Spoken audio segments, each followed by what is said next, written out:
Hello dear students, this is your English teacher Qaisar Bashir.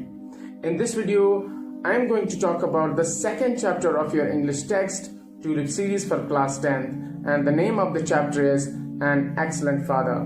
Let's get started.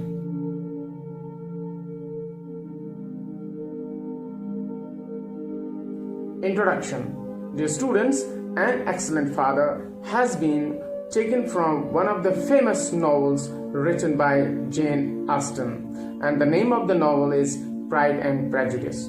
Who was Jane Austen? Jane Austen was one of the famous and wonderful writers of 18th century.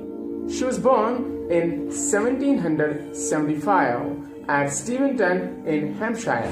Her major works include Pride and Prejudice, Sense and Sensibility, Emma, and Northanger Abbey. This extract throws light on Bennet family and through them gives us an idea about the life of 18th century England. The novel also shows that women in 18th century married men in order to gain financial security. The novel also tells us that parents are always concerned about the future well-being of their daughters. Dear students, let me now introduce the characters that we encounter while reading the extract An Excellent Father. Number 1, Mr. Bennet. Number 2, Miss Bennet. Number 3, Elizabeth Bennet. Number 4, Lizzie. Number 5, Kitty. Number 6, Miss Long.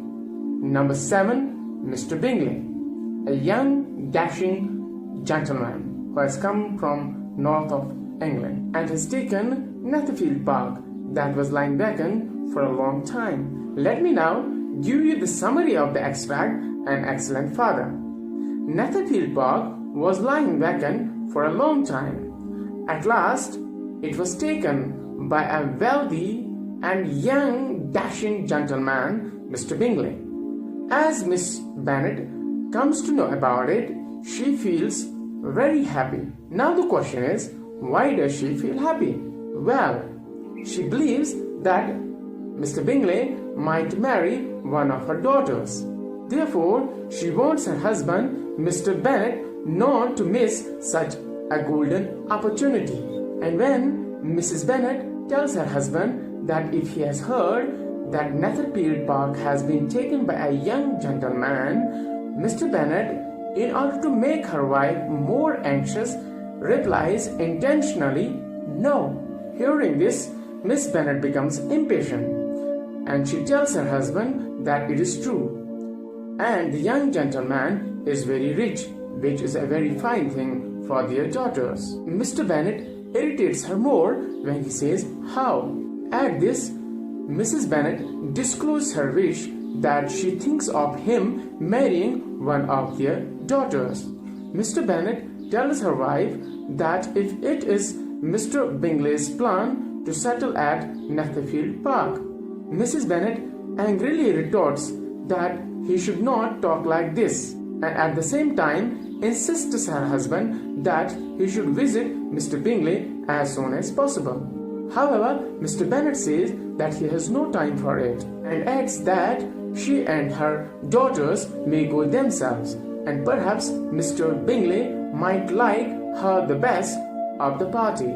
Mrs. Bennet now tells her husband that he takes pleasure in vexing her and he has no compassion for her nerves. To this, Mr. Bennet replies that her nerves are his old friends and he respects them.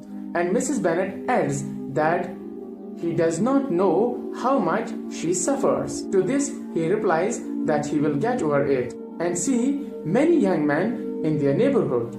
At this, Mrs. Bennet says that it will be of no benefit since he is not going to visit any of them. Dear students, Mr. Bennet was himself very eager to meet Mr. Bingley. He was actually enjoying the impatience and excitement on her wife's face. This is why he talks as if he is not interested in Mr. Bingley. Dear students, in the extract, we are told Mr. Bennet was one among the earliest who waited on Mr. Bingley. Dear students, Mrs. Bennet had no information or knowledge that her husband had visited Mr. Bingley. And when she says that she is sick of Mr. Bingley, her husband replies that she should have told her earlier so that he wouldn't have visited Mr. Bingley. And as she hears this from her husband, she expresses her astonishment and joy at the same time and says, "How good it was of you, my dear Mr. Bennet, but I knew I should persuade you at last." And she says that she was sure that he loved her daughters most and would not miss such an acquaintance. Dear students, Mr. Bennet tells her daughter Kitty that now she can cough as much as she wishes and leaves the room. And when the door was closed, Mrs. Bennet says, "What an excellent father you have, girls." Points to remember. What is Netherfield Park? Netherfield Park is the name of a house. Who takes it? Mr. Bingley. Who tells Mrs. Bennet that Netherfield Park is taken by a young man of large fortune from north of England? Mrs. Long. Why does Mrs. Bennet scold Kitty? Because she was coughing. What does "she times them ill" mean? It means she coughs when it's not required. "I'm sick of Mr. Bingley," cries Miss Bennet.